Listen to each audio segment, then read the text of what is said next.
ការដែលមានកំណកជាប់ធ្មេញឬធ្មេញប្រែទៅជាពណ៌លឿងអាចដោយសារតែចំណីអាហារឬស្រទាប់ធ្មេញប្រែប្រួល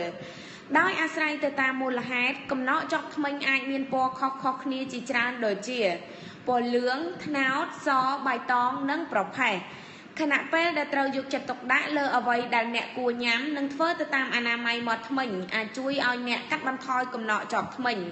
ប៉ុន្តែការយល់ដឹងអំពីប្រភេទរបស់វាបន្ថែមទៀតគឺនឹងកាន់តែល្អប្រសើរខាងក្រោមនេះគឺជារបៀបនៃការបង្ការកំណកជាប់ធ្មេញនីមួយៗដែលអ្នកអាចធ្វើទៅបាន1ជៀសវាងអាហារដែលនាំឲ្យធ្មេញមានកំណកដូចជាបន្លែនិងផ្លែឈើដែលមានពណ៌ដិតខ្លាំងដូចជាផ្លែប៊ឺរីពណ៌ខៀវនិងប្រភេទសូកូឡាក៏គួរតែជៀសវាងផងដែរ2ឈប់ជក់បារីនិងជៀសឲ្យឆ្ងាយពីថ្នាំជក់គ្រប់ប្រភេទ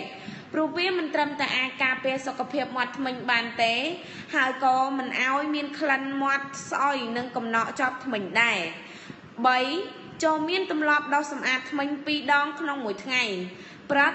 និងយប់ក្រោយពេលបាយរួចប្រសិនបើស្រាវធ្មេញចូលប្រើថ្នាំដុសធ្មេញដែលអាចជួយកាត់បន្ថយអាការៈនេះ4ប្រើអំបោះរុះសម្អាតកំណកជាប់និងចន្លោះធ្មេញដើម្បីកុំឲ្យមានធ្មេញអាចប្រែពណ៌និងមានក្លិនស្អុយបាន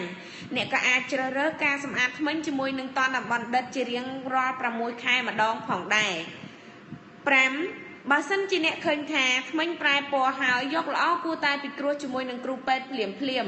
ដើម្បីយល់ដឹងអំពីមូលហេតុរបស់វានិងទទួលបានការព្យាបាលយ៉ាងត្រឹមត្រូវ